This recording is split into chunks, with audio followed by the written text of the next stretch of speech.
আসসালামু আলাইকুম ভাই, বুঝতে পারতেছি না আসলে এই পবিত্র দেশ সৌদি আরবে আসার পরে আজকে 18-19 বছর হয়ে গেছে।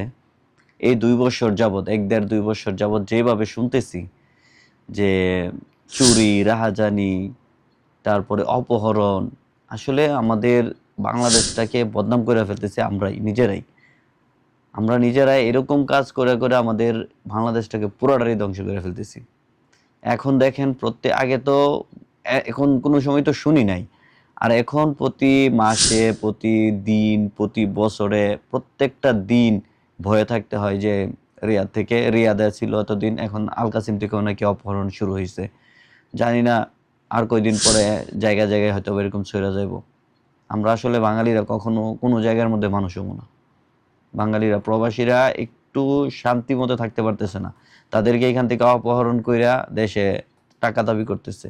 আসলে এই মন মানসিকতা বা এই মানসিকতা কখন আমাদের চেঞ্জ হবে আমরা জানি না।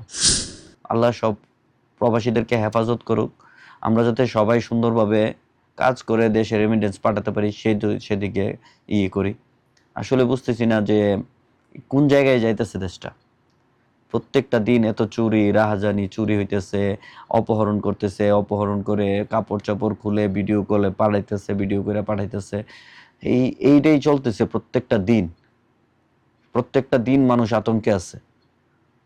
হারার মধ্যে সবচাইতে বেশি সৌদি আরবে সবচাইতে বড় একটা মার্কেট, বড় একটা বাজার হইছে রিয়াদের হারা।